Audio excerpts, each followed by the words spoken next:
श्री रामचरितमानस का page number 633 और page number 634। ओ मंगल भवन अमंगलहारी,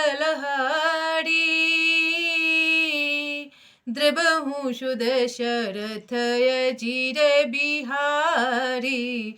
राम सिया राम जय जय राम। राम सिया राम जय जय राम। ओ दीनी दयालु वीर देश में भारी, हरहु नाथ मम संकट भारी। राम सिया राम जय जय राम। राम सिया राम जय जय राम। तो सब यही राम है, इसे मारो, इससे पकड़ो। राम राम कहकर शरीर छोड़ते हैं राक्षस सब और निर्वाण मोक्ष पद पाते हैं। कृपा निधान श्री राम जी ने यह उपाय करके क्षण भर में शत्रुओं को मार डाला मोह में डालकर। ओ मंगल भवनय मंगलहारी, द्रबहु सुदशरथ अजीर बिहारी। हर्षित बरसहि सुमन सूर, बाजहि गगन निशान। स्तुति करी करी सबे चले, शोभित विविधि विमान। मंगल भवनय मंगलहारी, द्रबहु सुदशरथ अजीर बिहारी। तब देवता हर्षित होकर फूल बरसा रहे हैं और आकाश में नगारे बज रहे हैं। फिर वे सब स्तुति करके अनेकों विमानों पर सुशोभित हुए चले गए।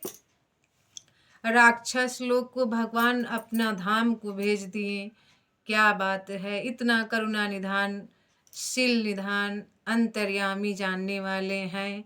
राक्षस लोग उतना अन्याय किया, उतना भगवान के साथ अत्याचार किया, फिर भी मेरे प्रभु राम उसको भी अपने धाम को पहुंचा दिए, अपने हाथों से मारकर मुक्ति दे दिए।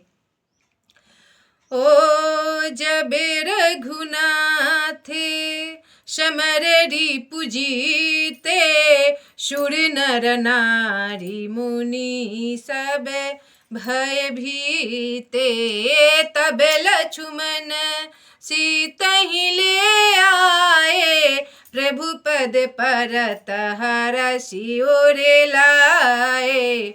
लक्ष्मण जी कंदरा के नीचे छुपे हैं, भगवान जी का आदेश का पालन कर रहे हैं। जब युद्ध खत्म हुआ तो प्रभु श्री राम जी के पास सीता जी को लेकर लक्ष्मण जी अपने प्रभु के चरणों के पास पहुंच जाते हैं। जब श्री रघुनाथ जी ने युद्ध में शत्रुओं को जीत लिया तथा देवता मनुष्य और मुनि सबके भय नष्ट हो गए, तब लक्ष्मण जी सीता जी को ले आए। चरणों में पड़ते हुए उनको प्रभु ने प्रसन्नता पूर्वक उठाकर हृदय से लगा लिया। ओ सीता चितव श्यामे मृदु गाता, परम प्रेम लोचन नय घाता। ओ पंचवटी बसी रघुनायक, करत चरित सूरि मुनि सुखदायक। पंचवटी में निवास करके सब ऋषि मुनि लोग को सुख पहुंचा रहे हैं, राक्षस को मार मार के भगा रहे हैं। तब सीता जी श्री राम जी के श्याम और कोमल शरीर को परम प्रेम के साथ देखते ही नेत्र अघाते नहीं है। इस प्रकार पंचवटी में बसकर श्री रघुनाथ जी देवताओं को और मुनियों को सुख देने वाले चरित करने लगे। ओ धुआं देखी खर दूषण केरा, जाई सुपन खा रावण प्रेरा। बोली बचन क्रोधे करी भारी, देश कोश के सुरति विसारी। तब खरदूषण विध्वंस देखकर सुपनेखा ने जाकर रावण को भड़काया। वह बड़ा क्रोध करके वचन बोली, तूने देश और खजाने के शुद्धि भी भुला दी। रावण की बहन सुपनेखा थी। अब खरदूषण का तो विनाश हो ही गया, अब रावण के पास पहुंच रही है। ओ मंगल भवनय मंगलहारी, द्रवहु शुध शरथय जीर बिहारी। करसी पान सोवसी दिनु राति, सुधि नहीं तौ सिर परे अराती। राजनीति बिनु धन बिनु शर धर्मा, हरि सर्प बिनु सत्य कर्मा। विधा बिनु विवेक उपजाए, श्रम फल पढ़े किए अरु पाए। संग त्यजति कुमंत्र ते राजा, मानते ज्ञान पान ते लाजा। मंगल भवनय मंगलहारी, द्रवहु दशरथ अजिर बिहारी। तब शराब पी लेता है और दिन रात परास होता रहता है। सुपनेखा अपने भाई को बोल रही है, तुझे खबर है कि शत्रु तेरे सिर पर खड़ा है। नीति के बिना राज और धर्म के बिना धन प्राप्त करने से, भगवान को समर्पण किए बिना, उत्तम कर्म करने से और विवेक उत्पन्न किए बिना विद्या पढ़ने से परिणाम में श्रम ही हाथ लगता है। विषयों के संग से सन्यासी, बुरी सलाह से राजा, मान से ज्ञान, मदिरा पान से लज्जा। ओ मंगल भवनय मंगलहारी, द्रवहु शुध शरथ अजिर बिहारी। प्रीति प्रणय बिनु मद ते गुनी, नासहि बेगी नीति अस सूनी। तब नम्रता के बिना, नम्रता न होने से प्रीति और मद अहंकार से गुणवान शीघ्र ही नष्ट हो जाते हैं। इस प्रकार नीति मैंने सुनी है। ओ मंगल भवनय मंगलहारी, द्रवहु शुध शरथ अजिर बिहारी। रिपुरुजे पावके पापे प्रभु, अहि अग्निये न छोट करी। अस कहीं विविधि बिलाप करी, लागी रोदन करी। मंगल भवनय मंगलहारी, द्रवहु शुध शरथ अजिर बिहारी। अपने रावण के भाई के पास जाकर सुपनेखा हजारों प्रकार के अपना त्रिया चरित्र दिखा रही है और रुदन कर रही है। रुदन का मतलब रो रही है और उसको कान भर रही है और बोल रही है कि मेरा नाक कान कट गया है और आप हाथ पर हाथ धके बैठे हैं। मतलब युद्ध कीजिए, जाकर सीता के छीन के लाइए और राम से मार काट कीजिए। तब शत्रु, रोग, अग्नि, पाप, स्वामी और सर्प को छोटा करके नहीं समझना चाहिए। ऐसा कहकर सुपनेखा अनेक प्रकार से विलाप करके रोने लगी रावण के पास। ओ मंगल भवनय मंगलहारी, द्रवहु शुध शरथ अजिर बिहारी। सभा माझे परि व्याकुल बहु, प्रकार कह रोई। तो ही जियत दस कंधर, मोरी की असी गति होई। मंगल भवनय मंगलहारी, द्रवहु शुध शरथ अजिर बिहारी। बोल रही है अपने भाई को कि आपके साथ रहते हुए जीते जी आप जिंदा हैं, फिर भी मेरा ये हाल हो गया, देख लीजिए। तब रावण सभा के बीच वह व्याकुल होकर परी हुई बहुत प्रकार से रो रो कर कह रही है सुपनेखा कि अरे 10 ग्रीव तेरे जीते जी मेरी क्या ऐसी दशा होनी चाहिए। तू इतना बलवान है, इतना बुद्धिमान है और तुम्हारी बहन की नाक कान कट जाए और तुम चुपचाप बैठे रहो, ऐसा शोभा नहीं देता। ओ सुनते सभासद उठे अकुलाई, समुझाई गही बाहें उठाई।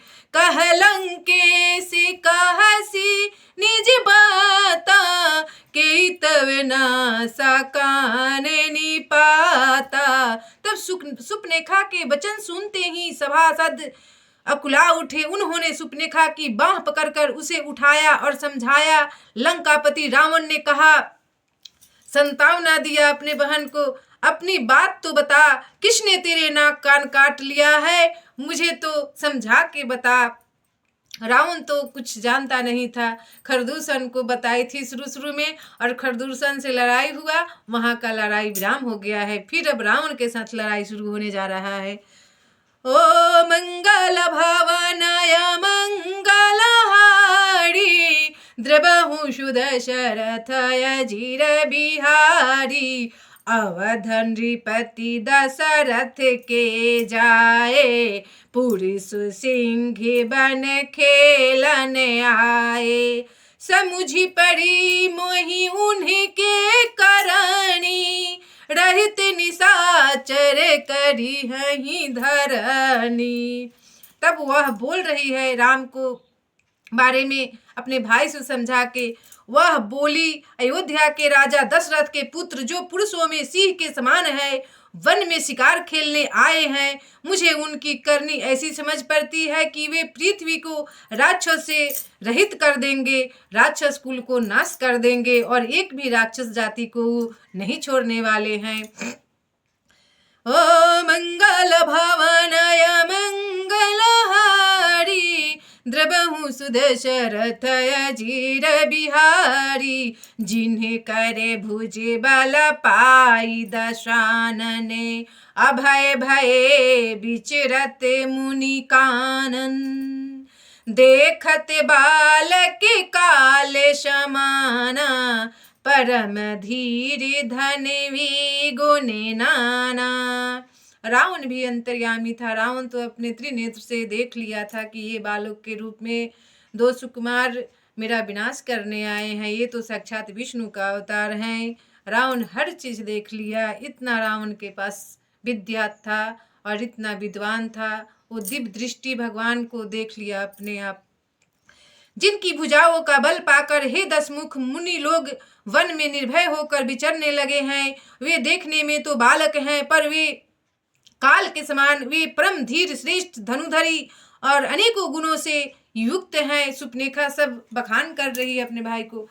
ओ मंगल भवनाय मंगलहारी, द्रवहु सुदशरथय जीर बिहारी, अतुलित बल प्रताप दो भ्राता, कल खल बधरत शूरे मुनि सुख दाता, शोभा धाम राम यश नाम, तिन्हीं संग नरी एक श्यामा, मंगल भवनाय मंगलहारी, द्रवहु सुदशरथय जीर बिहारी।